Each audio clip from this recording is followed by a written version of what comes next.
¿Se espera una epidemia o un brote de dengue desquiciante, como dijo el ministro de Salud de la provincia de Buenos Aires? Mire, no sé si la palabra es desquiciante, o sea, a mí no me gusta predecir el futuro, ¿no? En la medida en que todos podamos estar comprometidos con una campaña de descacharreo, de prevención, de concientización, creo que si bien ya cuando el dengue ingresó a nuestro país, al centro de nuestro país, fue para quedarse, todos podemos ser responsables de que esto mantenga una meseta de contagios. El asunto está en que la proliferación de los mosquitos, las mosquitas en realidad, es algo que es muy difícil de controlar.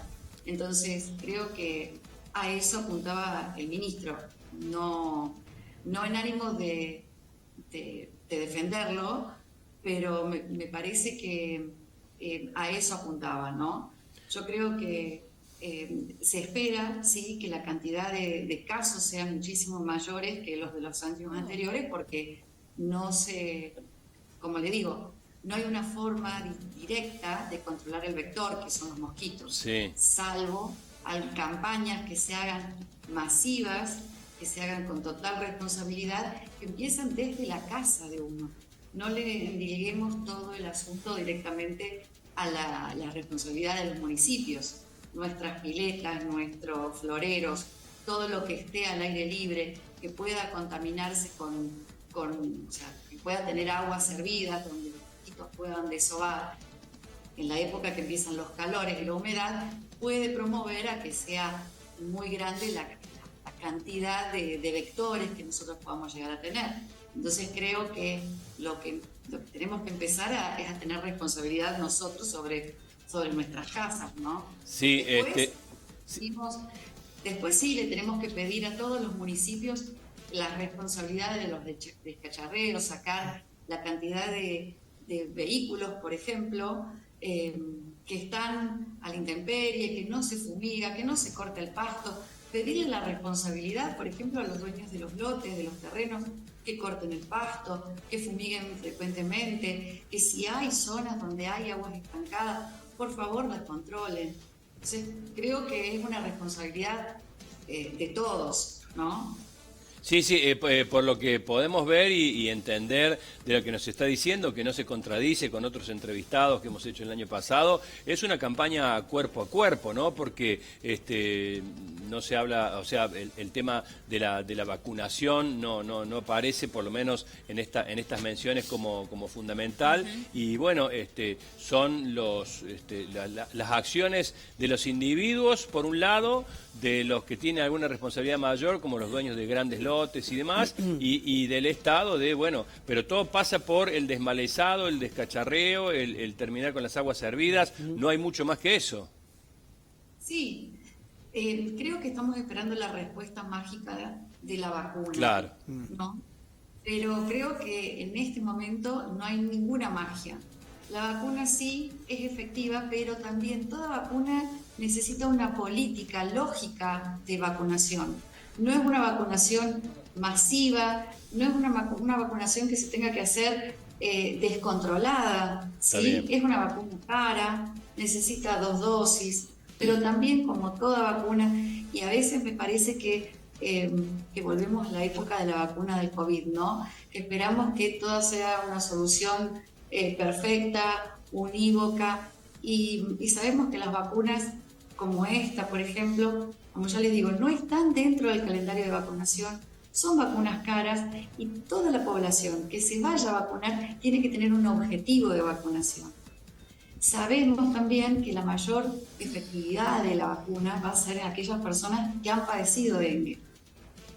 Pero también sabemos que el dengue, el inicial, el primer contacto, puede pasar, si no asintomático, desapercibido. Claro.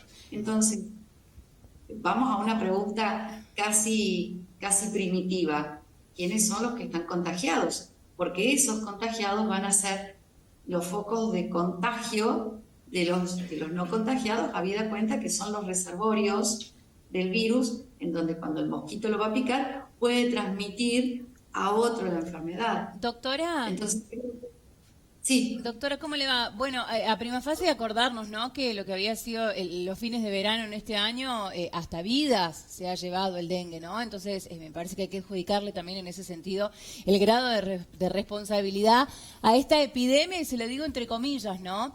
¿Qué se supone que se debería estar haciendo en esta época del año? Porque mucho se había hablado cuando estaba terminando el verano de que inclusive en el comienzo del otoño, el comienzo del invierno, también se tenía que seguir con las desinfecciones justamente para cuando arrancaran los primeros calores no nos encontráramos con tantos casos exactamente de dengue. justamente, o sea, Claro, pero adjudiquémosle no, también la responsabilidad a quienes corresponde, porque nosotros lo podemos hacer desde casa, pero por hay una supuesto. responsabilidad mayor que no podemos dejar de lado. Por eso mismo lo que marqué es esto, empiezan nuestras casas, pero sigue con los municipios en esto de los loteos que nosotros vemos que tienen los pastos altos, que tienen las piletas, por ejemplo, las piletas municipales o las piletas de los clubes, que tienen que estar cloradas, limpias, el descacharreo. O sea, las municipalidades tienen responsabilidad, tienen mucha responsabilidad en lo que son espacios verdes. Nosotros, las municipalidades, los entes gubernamentales, todos tenemos cierto nivel de responsabilidad. Lo que pasa es que se necesita una coherencia, una lógica y una política para decir cómo se empieza y cómo se controla. Porque nosotros podemos empezar, pero si nosotros no estamos organizados socialmente, cuando no hay control, Ahí si está, yo puedo ahí está la clave. controlar mi ciudad, pero y en la población de al lado, y tenemos la cantidad de que se moviliza, tenemos los viajeros frecuentes, entonces tenemos los casos que van a ser los propios y los casos que van a ser los trasladados, vamos a decirle. Clarísimo. Creo que a eso me refiero yo. Es una responsabilidad de todos, y la vacunación también. Y ver si el gobierno realmente va a contribuir con una política de vacunación. Toda política lleva una lógica, a eso voy. No es una vacunación que tenga que ser desmedida y masiva, porque también tenemos que ver que la cantidad de dosis que lleguen tienen que ser las coherentes a la población que se tiene que vacunar. Está clarísimo. Si nosotros tenemos 1.000 vacunas y 200 para vacunarse, y no va a servir.